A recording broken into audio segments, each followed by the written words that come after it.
suis capable de réussir mon examen du permis de conduire. Je sais que j'ai les compétences pour réussir mon examen du permis de conduire.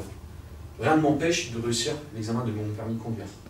Oreilles attentives et crayon à la main, à Lyon, l'ambiance au restaurant Mayamac est studieuse. Stressés et angoissés à l'idée du passage du permis de conduire, ces 6 candidats sont venus assister à un cours assez particulier.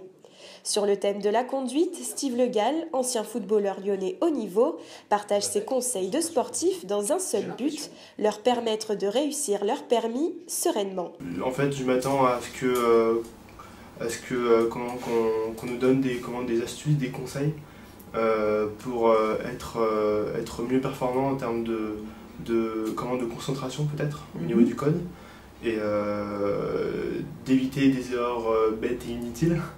Et aussi en conduite, comment gérer son stress, parce que j'ai vu sur ces 2 premières heures que j'étais assez stressé et la monitrice me l'a rappelé plusieurs fois.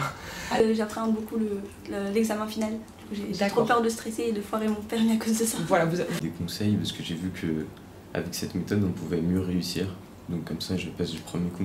Plusieurs thèmes sont abordés comme la concentration, la confiance en soi ou encore comment gérer son mental et son stress. Capacité mentale à diriger son énergie, à diriger ses pensées sur la manœuvre que je souhaite réussir à l'instant présent. J'insiste sur le terme instant présent, parce qu'il est possible d'être concentré 5 minutes avant, il est possible d'être concentré 5 minutes après, mais ces moments-là ne sont pas propices pour réussir. Ce qui est important, c'est d'être en pleine conscience à l'instant présent. À l'aide de vidéos ludiques et rapides, les participants semblent conquis par cette expérience. C'est le cas de Camille et Fiona, elles soutiennent cette formation. C'est utile parce que là, les personnes qui ne l'ont pas passé, justement, après, ça leur éviterait de faire des erreurs comme nous on a pu faire, justement.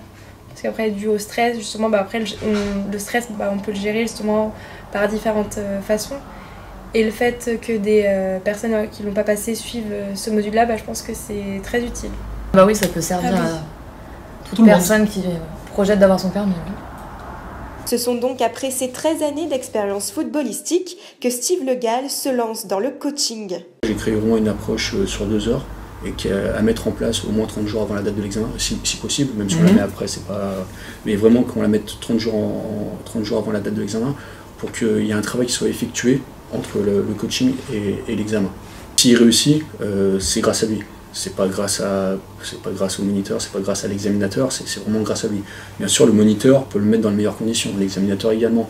Ma méthode peut le mettre dans les meilleures conditions. Mais au final, c'est lui qui réussira, c'est personne d'autre. Pour le moment, cette formation est accessible uniquement sur Lyon. 70% des participants ont obtenu leur permis de conduire après avoir suivi cette formation.